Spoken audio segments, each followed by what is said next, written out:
I often receive requests for advice on stitching with Soie 103. I'm going to share a few tips with you in this video, which has been extracted from a workshop video. The workshop video focuses on satin stitch. Soie 103 is a Z or a Z twist thread.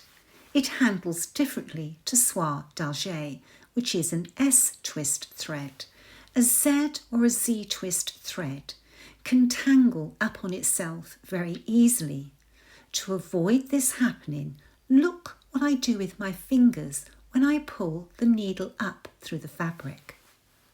Rolling the needle in my fingers takes out any extra twist I have added to the thread when stitching with it. Whether you rotate the needle in a clockwise direction or an anti-clockwise direction will depend on how you handle the thread when stitching. You will need to experiment to see which works for you. My thread is remaining relaxed. Can you see there is no extra twist added to it? This is a very useful tip when working with Soie 103.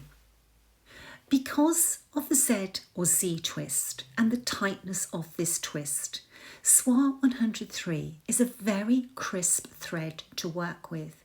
It gives very neatly defined stitches. However, when you are laying a satin stitch, you want that stitch to be a soft stitch. When I am laying satin stitches, before I start to lay those stitches, I take some of the twist out of the thread.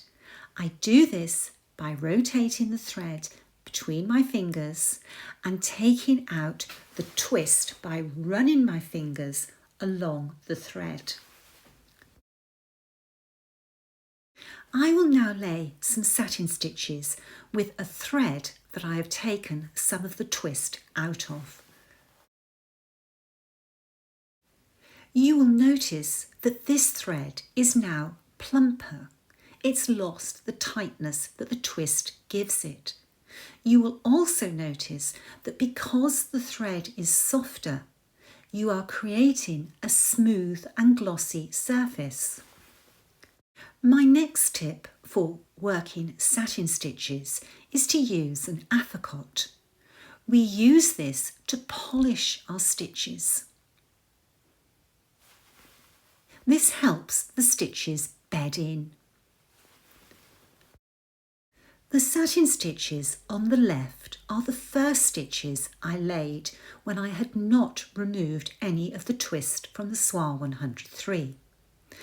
The stitches to the right are worked with the thread that I took some of the twist out of. You can see that they are sitting much better and they provide better coverage. I would not remove any of the twist when working with Soie d'Alger.